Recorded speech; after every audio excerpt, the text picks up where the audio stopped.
you doing? I'm doing as good as ever, and today by the title, you can tell that I'm talking about Peter the Great. As I previously said, I'm a big fan of Peter the Great, and up until some point, I didn't know exactly why, just because he's tall, and he built St. Petersburg, which I'm forever thankful for. But the thing is, I am a poser.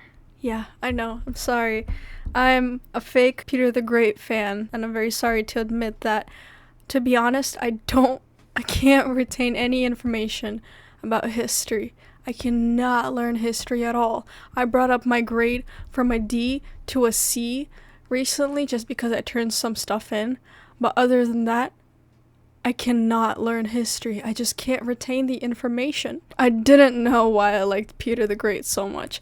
The stuff that I knew about him, okay, I will first go over why I liked Peter the Great before I learned anything about him. So there was this cartoon that I used to watch where these two characters and an alien and their pet hamster, they time travel in a fridge. There was this one episode in the show where they meet Peter the Great, and in the show, he's like a giant. This guy is huge.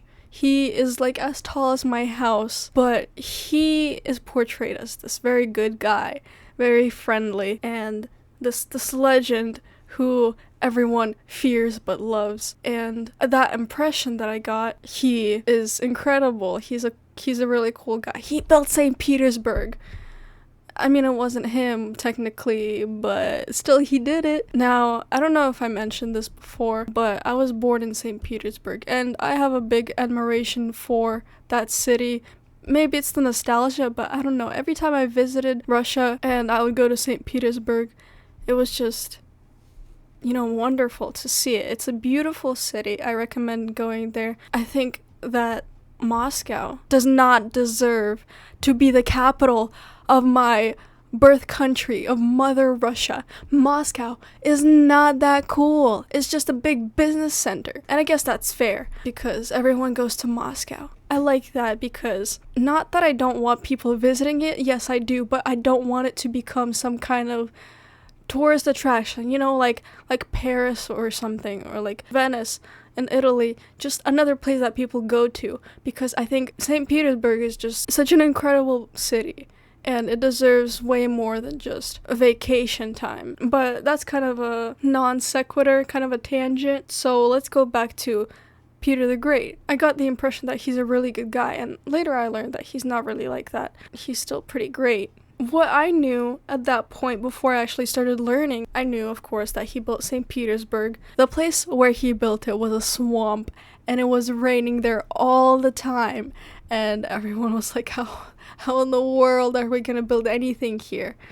But he was like, we're building a city, okay? We need to replace Moscow, because Moscow is the place where he grew up in, which I didn't know up until recently, because I started watching a video about like his life, and I knew that he built St. Petersburg. He built St. Petersburg. I mean, it was other people, but I also knew that he was a craftsman and he did like building, so I guess he probably participated in the founding of this city, this beautiful city. I love St. Petersburg. I also knew that in the time of Alexander Pushkin, he lived in St. Petersburg, and at the time St. Petersburg was the capital.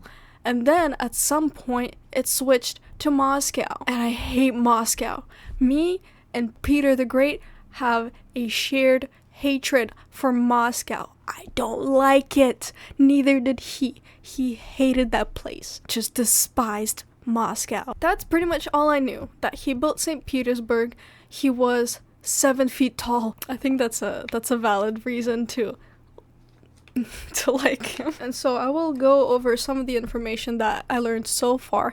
I haven't watched the entire documentary, and there's more than one part to it. So maybe when I learn more about him, I will share more, but so far I know a bunch about his early life. And Peter the Great was born in Moscow, and I can't remember everything because, again, I'm bad with history, but I will explain as much as I can.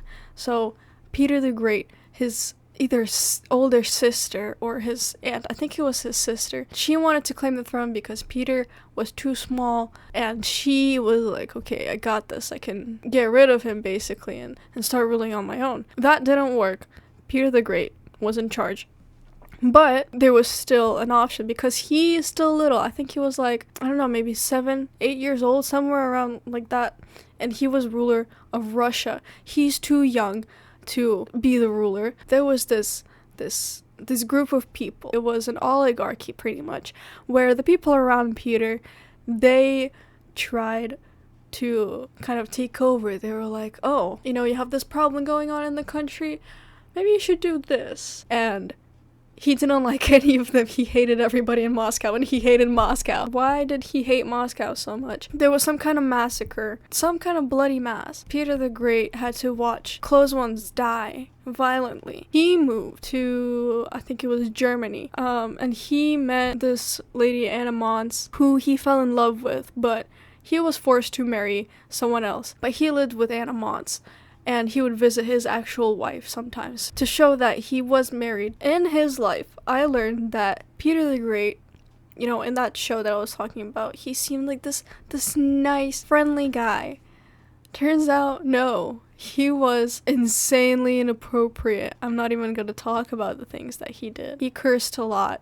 That's like the most mediocre thing that he did. That was not that bad. And you know how they say cursing like a sailor. He was a sailor. He loved boats, and he learned a lot about boats and building boats. And he developed, let's say, the first Russian fleet, basically the navy. He was able to reach the water and use boats, which opened up trade.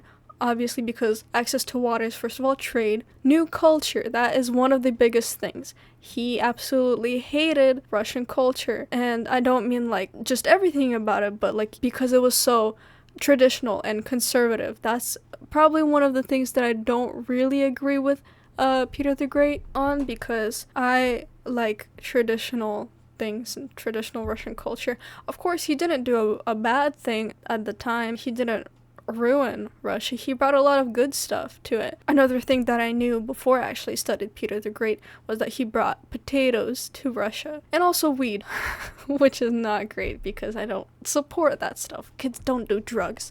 Drugs are bad. Weed is technically a drug, so don't do that. And not just like physical things, he also brought a lot of the culture. He forced the government, the higher-ups, to shave their beards in a European manner. He would tell people to dress like that because that's the fashion in other countries like France, Germany, Italy. He opened up this border between Russia and just the rest of Europe. What he did wasn't necessarily bad. He kind of pulled Russia out of like the swamp of St. Petersburg.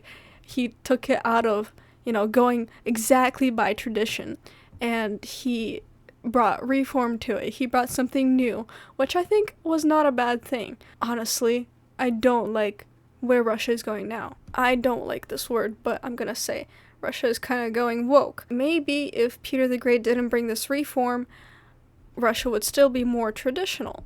But there are still problems with being too traditional.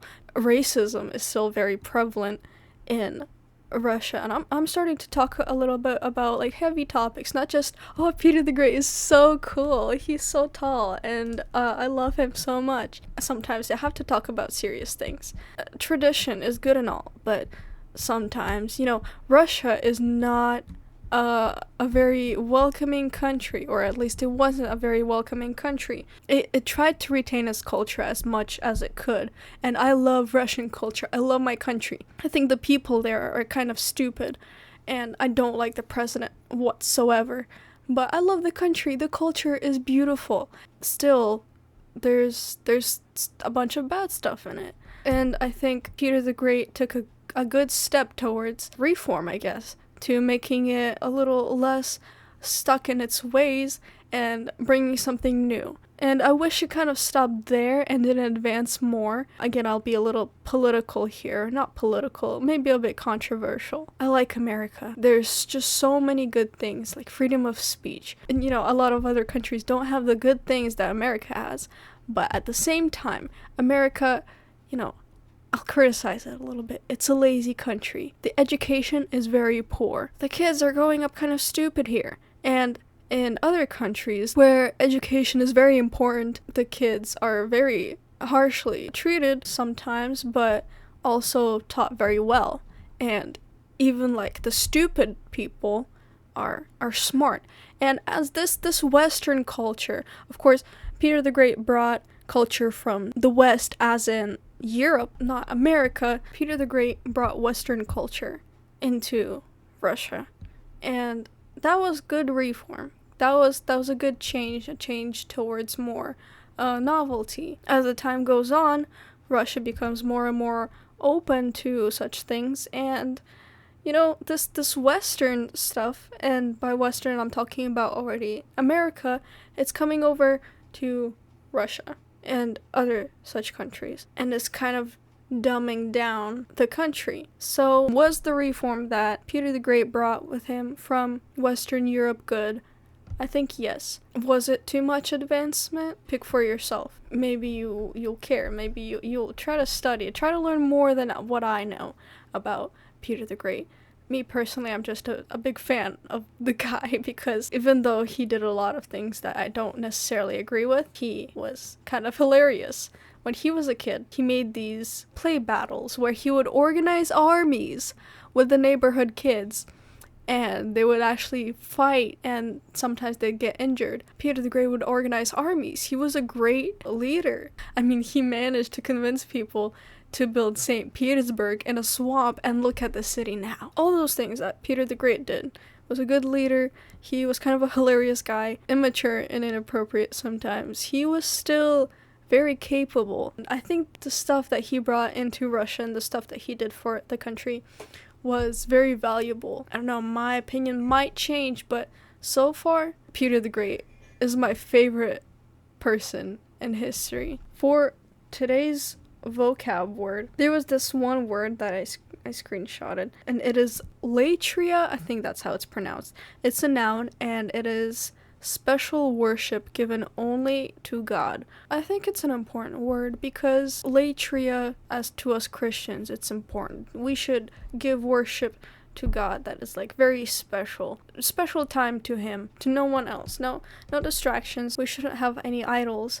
We should have a big place in our heart specifically for God.